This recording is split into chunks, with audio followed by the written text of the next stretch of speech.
Bonjour, dans ce tutoriel, je vais vous montrer comment on peut utiliser les variables ou les données pour pouvoir cumuler des points, compter un nombre d'objets qu'on ramasse.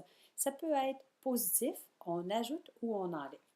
La première chose à faire est d'aller dans les scripts, dans la section Données, pour aller se créer une variable ici que j'ai déjà créée qui s'appelle nombre de clés. Alors, vous cliquez sur Créer une variable, vous lui mettez son nom et vous lui dites est-ce qu'elle est bonne pour tous les lutins ou ça pourrait être uniquement pour ce lutin-ci. À vous de voir. Alors, ma variable, elle est créée. Elle s'appelle nombre de clés. Je la coche pour la voir affichée à mon écran. Ça me permet de suivre le processus. Alors, vous voyez qu'il y a différentes actions qui sont déjà associées à cette variable-là. Donc, de mettre le nombre de clés à 0 ou à une valeur précise. Lorsqu'on, par exemple, on débute le programme, peut-être le mettre à 0 au départ. Et s'il se passe une action, on peut ajouter. On peut montrer la variable ou la cacher. Alors, ce qu'on veut ici, j'ai un petit dragon et je me suis mis 3 clés. Ce sont 3 objets différents. Je devrais mettre le script à l'intérieur de chacun de ces objets-là. Ce que je vais faire dans mon petit dragon, je lui ai mis 2 commandes déjà au départ qui vont me permettre de me déplacer de gauche à droite. Alors, on regarde la première, ça dit quand c'est la flèche de droite est pressée, s'orienter à 90, avancer de 10. Lorsque c'est la flèche de gauche, ici, il me reste à préciser que je veux m'orienter à moins 90 pour que mon dragon vire de bord. Alors déjà, si je me déplace avec mes flèches, mon dragon avance. Oh! Et il se vire de bord. Alors, je ne sais pas si vous vous souvenez ici, qu'est-ce qu'on peut faire? On peut aller ici lui fixer le sens de la rotation. Alors, je refais un essai. Et là, je suis prêt avec mon dragon, parce que je n'ai pas encore initialisé sa position. Alors, je vais aller dans les informations de mon dragon. Je vais lui ajuster le tout. Voilà. On va le ramener à l'écran. Et j'aimerais bien, justement, lui fixer cette position-là au départ. Ce qui est intéressant, c'est qu'on n'a peut-être pas beaucoup parlé, mais le aléa ici s'adapte au lutin sur lequel on est. Donc, si on veut savoir présentement, c'est la position qu'on veut amener notre dragon au départ, on a juste à lui dire, alors lorsque je vais partir le drapeau, je veux quoi? Je veux que tu ramènes mon dragon à cette position-là et on peut voir que c'est la position du dragon présentement, 128 moins 67. Alors, il va la ramener ici. Alors, qu'est-ce que je veux qu'il fasse ensuite? Je voudrais qu'il l'oriente toujours vers la droite, donc l'orienter à 90 degrés. On aura peut-être d'autres actions à leur mettre, mais du moins, le temps qu'on s'amuse, ça va fonctionner. Alors, j'avance et il avance. Lorsque je prends la flèche de gauche, s'oriente et là, on va le faire avancer de 10. Voilà. Dépendant comment on l'oriente. Alors, voilà. Donc, je l'ai orienté à moins 90, donc il avance de 10.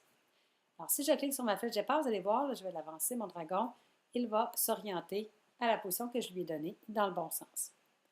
Parfait. Lorsque j'ai ça de fait, je veux aller dire à chacune de mes clés, lorsque tu vas rentrer en contact avec le dragon, je veux que le compteur nombre de clés qui est en haut, ici, augmente de 1 pour chacune des clés. Alors, je m'en vais dans mes lutins, je vais dans ma première clé. Qu'est-ce que je vais lui dire?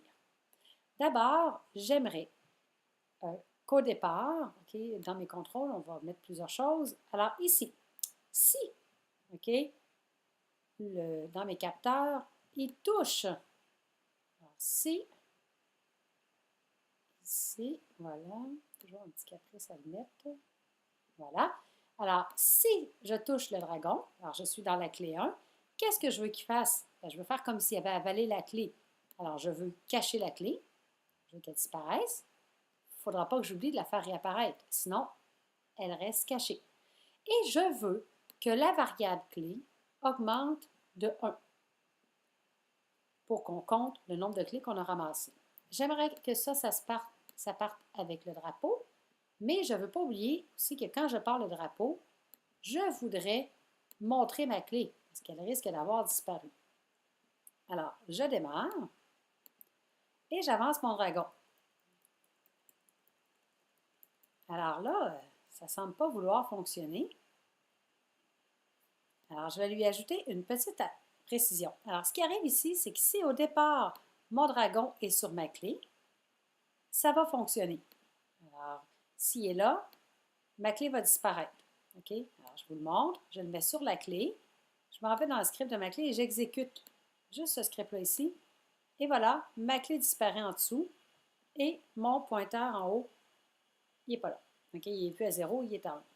Alors, ma clé est disparue. Qu'est-ce qui s'est passé? Pourquoi mon script n'a pas fonctionné lorsque tantôt, je lui avais mis ça comme ça? C'est que lui, la condition du si ici, il a vérifié une seule fois.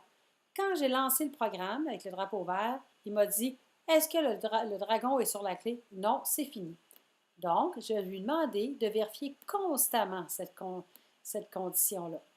Alors, vérifie constamment si le dragon touche la clé. Alors, vous savez, quand on appuie sur le drapeau vert, je vais montrer ma clé, puisqu'elle n'est plus là. Et là, je réessaie.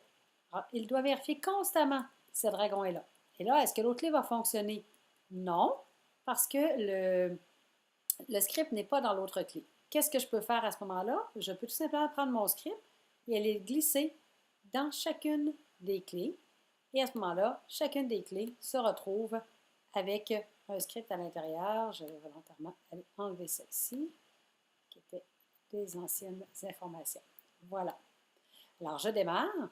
Je fais stop et je démarre. Mon dragon, ma clé réapparaît. J'avance mon dragon et de 1 et de 2. Ah, mais là, regardez, je suis rendue à 5 clés à ramasser. Ça va bien.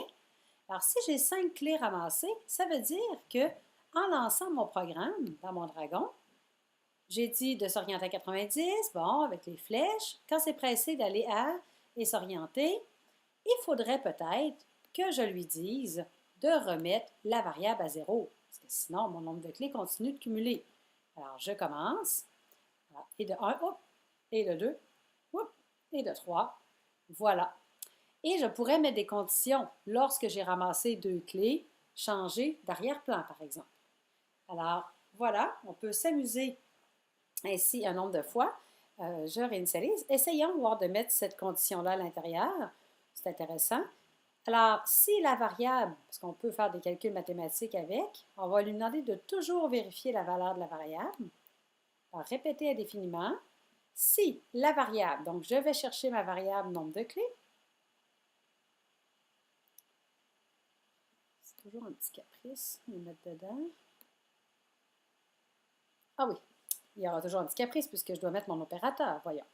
Alors, si mon nombre de clés, on va mettre égal. Si mon nombre de clés est égal à 3, on va attendre qu'ils aient tout ramassé quand même, je vais lui demander dans l'apparence de basculer, par exemple, ou oh oui, tiens, on pourrait mettre un effet. Mettre l'effet couleur, mettons-le à 200. On va voir ce que ça va donner. Et on pourrait lui faire dire,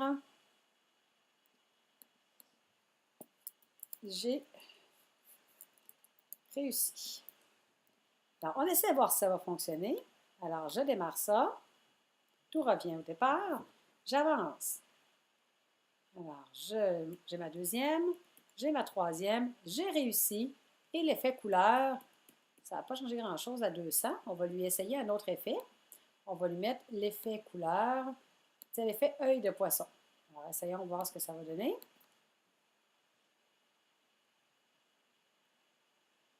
Et voilà, j'ai réussi. Ce qui va se produire maintenant, regardez bien, lorsque je vais réinitialiser le tout, OK, mon dragon revient et mes effets sont disparus. Il aurait été possible que j'ai à annuler mes effets si jamais mon dragon était resté en effet d'œil de poisson. Alors voilà, ces différentes petites fonctions. J'imagine qu'avec ça, vous allez pouvoir utiliser les variables à bon escient.